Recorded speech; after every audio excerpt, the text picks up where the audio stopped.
Unveiling the Mystery of Colons, the Power Punctuation. Hello, English learners. Today we are taking a deep dive into one of the most powerful yet misunderstood punctuation marks in English, the colon. By the end of this video, you'll know exactly when and how to use colons in your writing. Let's jump right in. A colon is a punctuation mark consisting of two equally sized dots centered on the same vertical line. It might look simple, but it has quite a few uses, which we will explore in this video. Now, you might be wondering, what exactly is the purpose of this punctuation mark? Let's find out. A colon is like a signpost in your sentences. It serves several key purposes. 1. To introduce a list. A colon can introduce a list of items in a sentence. 2. For example, I have 3 favorite fruits: apples, oranges, and bananas. 3.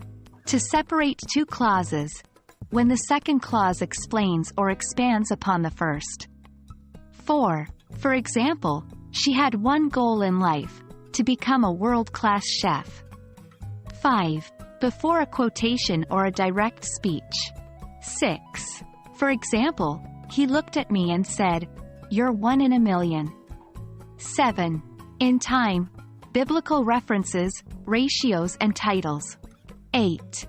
Time, 3:45 p.m. 9. Biblical references, John chapter 3 verse 16. 10. Ratio, the ratio was 3:1. 11. Titles, Harry Potter, the Philosopher's Stone. 1. Do not capitalize the first word after a colon unless it's a proper noun or the start of a complete sentence. 2. Do not use a colon after a verb or preposition that directly relates to the items in the list. 3. Do not overuse colons. They are powerful punctuation marks, but if overused, they can disrupt the flow of your text. And that wraps up our exploration of colons. Now you're equipped with the knowledge to use this powerful punctuation mark effectively in your writing. Keep practicing, and remember, perfection comes with practice. Stay tuned for more insightful lessons on English grammar. Happy learning!